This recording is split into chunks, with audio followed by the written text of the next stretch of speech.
대통령 탄핵 소추안이 국회에서요 정적수 미달로 사실상 부결됐습니다.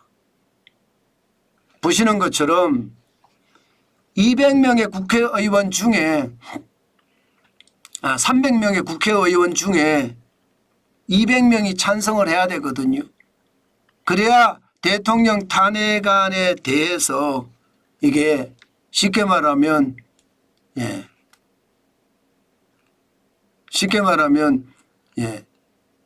표결이 가결이 되는 거였죠. 그런데 실질적으로 195명이 출석을 해서요 192명이 지금 보시는 것처럼 찬성을 했습니다. 그리고 국민의힘 3명도 참석을 했는데 안철수, 김상욱, 김예지 3명의 의원이 참여를 했습니다. 그중에 김상욱 의원은 반대 표시를 했다고 했으니까 넘어갔죠. 이제 이 의결 정적수로 사실상 투표 불성립을 선언을 했거든요. 저는 이게 아마 대한민국에게는 엄청난 위협이 될 겁니다. 그만큼 말입니다. 앞으로 매주 이제 탄핵안이 계속 올라올 겁니다. 이 탄핵안이 올라오면 그에 따라서 엄청난 파장도 불러올 겁니다. 저는 그게 굉장히 중요하다고 생각합니다. 그만큼 말입니다. 지금 대한민국의 상황은요. 일촉즉발의 위기다. 저는 그렇게 생각합니다. 일촉즉발이에요. 언제든지 대한민국이 지금 난리가 날 수가 있습니다. 여러분, 저는 시장을 볼 때 아주 냉정하게 보려고 생각을 하거든요. 중간 입장에서 보려고 진짜 노력합니다. 여러분 이거 한번 보세요. 이렇게 부결이 되니까요. 탄핵 찬성파들은 지금 국회 앞에서 난리가 났었고요. 반대로 탄핵 반대파들은 광화문에서 또 환호성을 질렀다 이렇게 이야기합니다. 대한민국이 진짜 혼란스럽죠. 결국 말입니다. 정치적 혼란이 사회적 혼란으로 점점 지금 바뀌어가고 있는 모양새입니다. 일반적으로 정치적 혼란에만 머물러 있으면 경제에는 타격이 가지 않지만 지금 사회적 혼란으로까지 발전이 되고 있으니까 지금 시장은요 엄청난 요동이 지금 예산이 된다. 저는 그렇게 생각합니다. 그만큼 말입니다. 상황이 진짜 어렵다는 거예요. 여러분도 보시는 것처럼 지금 비상계엄을 선포할 때가 2024년 12월 3일입니다. 그게 비상계엄 해제 요구안이 가결이 됐던 게 2024년 12월 4일 오전 1시 1분입니다. 그리고 12월 4일 4시 27분에는요. 윤석열 대통령이 비상계엄 선포를 해제했습니다. 그리고 12월 4일 그날 윤석열 대통령에 대한 탄핵 소추안이 국회에서 발의가 됐습니다. 그리고 12월 7일에는요. 윤석열 대통령 탄핵 소추안이 정족수 미달로 투표 불성립으로 끝났습니다. 국민의힘 의원들이 표결에 참여하지 않았고요. 표결에 참여한 사람은요. 3사람 뿐이었습니다. 3사람 중에 안철수 그리고 김예지 그리고 김상욱 의원 중에는요.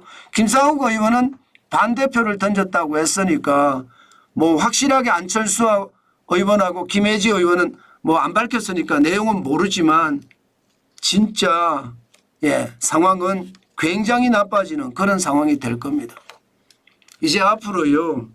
대한민국이 어떻게 될 것인가 그 생각을 해야 되는데 과연 어떻게 해야 될까요? 제일 중요한 것은요.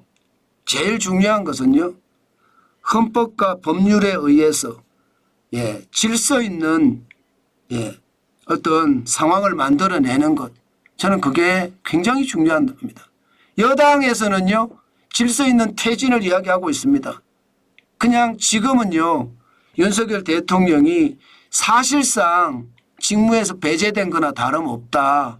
그래서 한동훈 국민의힘 대표하고요, 지금 국무총리하고 계속 회동을 하고 있잖아요. 그러면서 이야기가 나오겠죠. 어디까지 이야기가 나올지 모르지만 한덕수 총리 입장에서는 또 어떤 얘기를 할지, 또 한동훈 국민의힘 대표 입장에서는 어떤 얘기를 할지 모르지만 분명한 것은요, 이제 윤석열 대통령이 사실상 직무를 할 수 없다는 데 있습니다. 그만큼 말입니다. 비상계엄은요, 시장의 파장을 엄청 크게 몰고 왔습니다. 야당이 말을 안 들었다, 충분히 어느 누구라도 다 이해할 수 있습니다. 야당이 공룡야당으로 계속 막았거든요.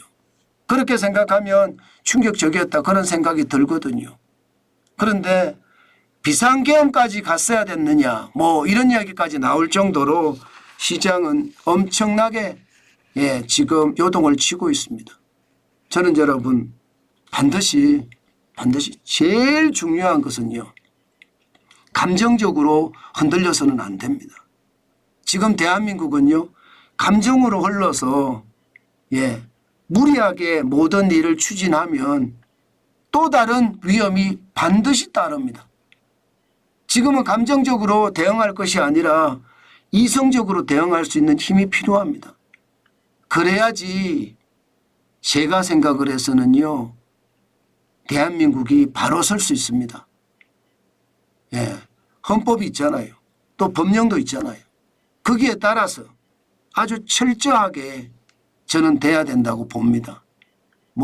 질서 있는 퇴진이라고 제가 이야기를 하니까 이게 앞으로 어떻게 될지, 퇴진이라는 게 언제 퇴진할지는 모르죠. 질서가 있어야 돼요. 민주적인 절차에 따라서 헌법과 법률에 의해서 그게 돼야 되지, 무조건적으로 끌어내린다, 이것은요 또 다른 저는 악재를 품고 태어날 수밖에 없다 생각을 합니다. 반드시 질서 있게 차분히 이성적으로 마무리가 되는 것, 그게 굉장히 중요할 거라 생각은 합니다. 아마 쉽지 않을 거예요. 대한민국이 지금 요동을 치고 있고, 지금 정한진 TV만 하더라도 연일 공격받고 있거든요. 그렇게 생각을 하면 그만큼 말입니다. 시장을 한번 냉철하게 보면서 시장을 끝까지 지켜보자, 그 말씀 드리겠습니다.